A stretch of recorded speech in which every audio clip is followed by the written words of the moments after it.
The New York Rangers are now 7-2 in their last 9 games played. They are starting to play some much better hockey after a pretty rocky start, and of course throughout this season still have a pretty bad home record and still have an amazing away record, as they've definitely still had their struggles scoring at moments, and of course earlier on definitely had some major issues at home, and still haven't really won a bunch of games there. Of course they still have that single win at home, but this team is now 7-2 in their last 9. They're starting to play some much better hockey, and this team really is looking like a potential playoff team. So in today's video, we are going to discuss how the Rangers have started to play some much better hockey, kind of why they're on that 7-2 run now. They're 3-0 in their last 3 games played, and also we're going to take a look at some pretty big roster moves as the Rangers have decided to send down their top prospect, Gabe Perreault, back to the AHL to join the Hartford Wolfpack, and have called up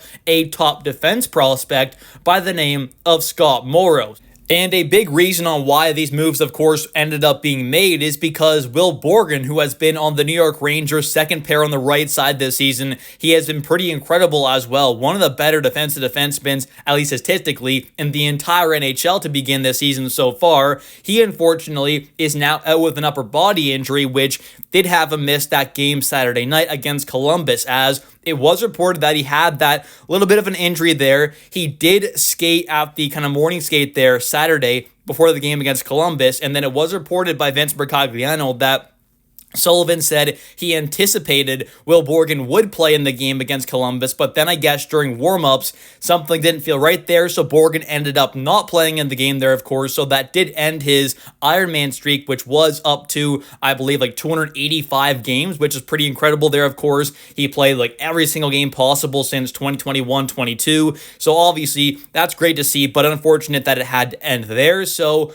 it seems like it's kind of a not super serious injury, of course, because he was, anticipated to play from morning practice up until the game. Then at warm-ups, things kind of came to an end there. So it doesn't seem like it's a too kind of big of an issue or too serious of an injury, but it did, of course, keep him out of that game against Columbus, which the Rangers still did end up winning 2-1 in a shootout, which, of course, we're going to talk a bit more about later on. And in this game, we did see Matthew Robertson end up, stepping in there to help kind of replace Will Borgen, obviously, as he did warm up, but didn't end up actually playing in that game. And then for Gabe Perreault, he, of course, got the call up a little while ago, has played in 3 games since being called up, had 1 assist there, did all right at moments. I think obviously showed some flashes of that great talent, but I don't think really had that great level of impact that, you would like to see to really see him kind of stay at the NHL level right now. So I think with where this team is at, with where he's at development-wise, and, this team I don't think is in a spot where they kind of have to keep him up. I mean, I know this team has had some offensive struggles, but I think they're in a spot where they can be comfortable in sending him back down there and let him develop down there. Let him stay in the AHL where he can be that superstar player, the top threat offensively, the clear number 1 weapon. He's the number 1 power play guy. He's going to be that focal point of the offense. He can really just try and be that superstar down there that he can't really be up in the NHL quite yet. I think he's got that kind of potential to be that 100-point kind of season player. I think he has that kind of potential. Not saying it's going to happen, but he definitely has, high-end elite offensive talent. It's just about kind of putting it all together and really kind of developing it for the pro game. So I think having him down there in the AHL makes a lot of sense. And, with him not having an amazing impact, to me, it definitely does make sense to send him down and not have to waive a different player, of course, because if you send down a guy like Radish or a Parson or whoever it is, a Brodzinski, they have to go through waivers. So, of course, sending down a guy like Gabe Perreault makes a whole lot more sense because he doesn't have to go through waivers, and that's probably where he's going to develop best in the AHL with the Wolfpack. That definitely could use his help out. They have really struggled so far this season. And next up here, I wanted to talk about, like I said, the win streak here for the Rangers. They're now on a 3-game winning streak. They're 7-2 in their last 9 games, and they're playing just much better hockey. They're really starting to play some good hockey here, and it is a lot of fun to watch. This team is quite entertaining. They've got some tough players. They can play physical. They can fight. They can hit. They can scrap after the whistles. They're sticking up for their goalie, it seems like, at moments, of course. And I really just think, they're also playing some good, solid defensive hockey. Every game they're not playing perfect defensively. I don't expect them to do that, but they are playing just a really good, sound defensive game. They're not giving up a bunch of crazy, big offensive chances like they were at moments in last season and previous years, of course. They're playing some good, structured defensive hockey. They're creating offensive chances. They're starting to actually score a bit more here and there, which is a great sign. And I think this team really does have a lot more potential than kind of what they've done so far. Obviously, as of late, they're playing much better, but I really do think some Rangers fans are underrating this Rangers team. I'm not saying they're the best built team in the league, but when you have a goalie like Igor, when you have a coaching staff that I think is really good, I think Mike Sullivan, Joe Sacco, David Quinn, that's a good coaching staff. David Quinn might not be a phenomenal head coach, but I think he can definitely be a pretty incredible, one of the better assistant coaches in the entire league. Joe Sacco was another guy who was kind of, rumored to be possibly getting the Bruins head coaching job, so he's obviously a pretty good assistant as well. You've, of course, got a head coach like Mike Sullivan who has, won multiple cups, who's the coach of, Team USA, of course, and stuff like that. So I think he's obviously a phenomenal head coach. You've got a great coaching staff. You've got, I think, a good overall group of players. I mean, the depth is quite good defensively. This team has some great players. I mean, Will Borgen has turned into a phenomenal top four caliber guy. You've got an elite top pair of Vladislav Gavrikov and Adam Fox.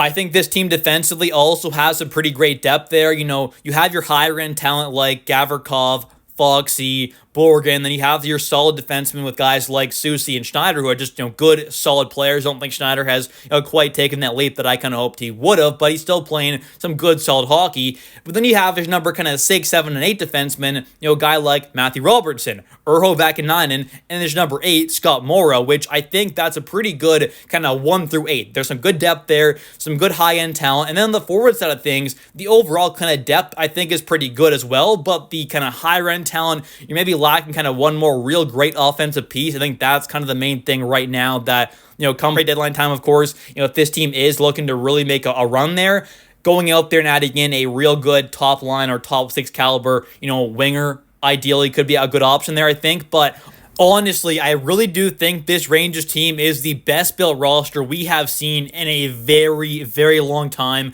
I think this roster, on paper at least, is way better built than the previous even teams that the Rangers had that made, multiple different Eastern Conference Finals appearances there. The one against, the Florida Panthers and the one against the Tampa Bay Lightning there. Both of those Eastern Conference Finals Rangers teams, I think, are worse built than this one we have right now. Those teams were carried by Igor Shesterkin, and I think the one that's built right now may rely on Igor a decent amount. Yes, of course, that's going to happen, but I do think with the way they're built, having a guy like Sam Carrick back there as your fourth line center, that is a tremendous upgrade. This is a truly perfect and amazing fourth line center. He's making $1 million. He will fight literally anyone in the entire NHL. He will hit everyone. He's very physical. He's a tough player. He sticks up for teammates. He blocks shots. He kills penalties. He produces offense. He plays some good defensive hockey. He's a good face-off taker. Name one thing that as the fourth line center, Sam Carrick does not do well. I can't think of one area that is not, as the fourth line center, do well in. He is a good and great fourth line center.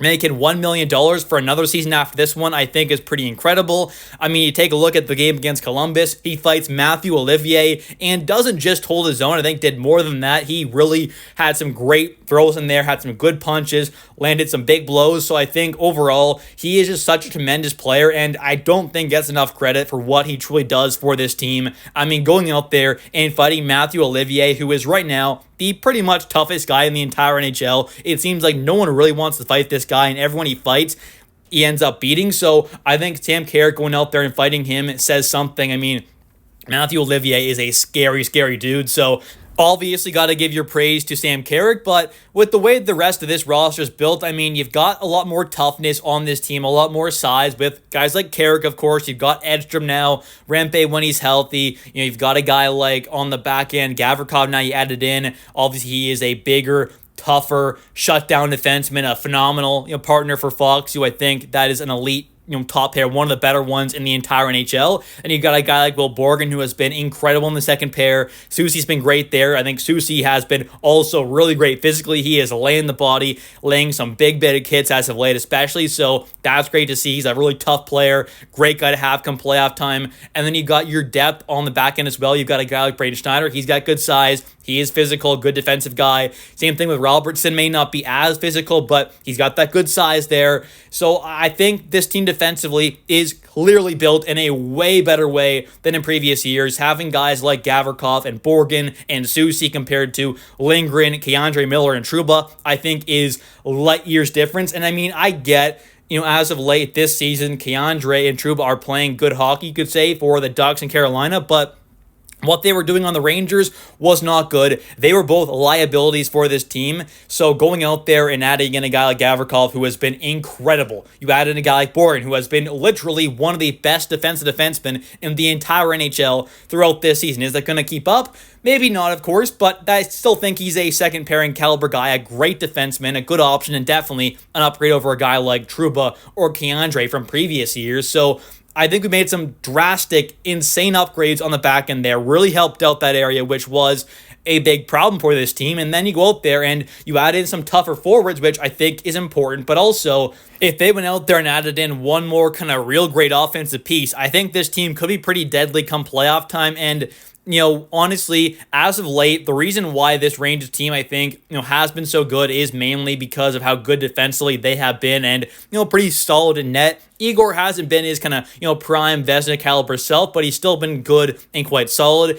And even the backup goalie, Jonathan Quick, I think, of course, has been pretty great this season as well. So I think it's pretty obvious, the main issue with this team right now is the offense. The offense isn't producing at a good enough level, even as of late on this win streak now and over the last 9 games being 7-2. The offense still has been the biggest issue. It hasn't been as bad as earlier, but it still is the biggest problem with this Rangers team and kind of why they haven't taken that next step to be a truly maybe elite team. So I think that's the area where, come deadline time, you look to upgrade there on the forward side of things. Ideally, a guy like Perreault would have been, a real great top 6 guy right away. Obviously, that didn't happen there. It's so unfortunate, but I think going forward, right now, team defensively and in net, they're going to be great, but offensively, that's the one kind of question mark with this team. But if they can figure that out, they can really be a potentially deadly team come playoff time.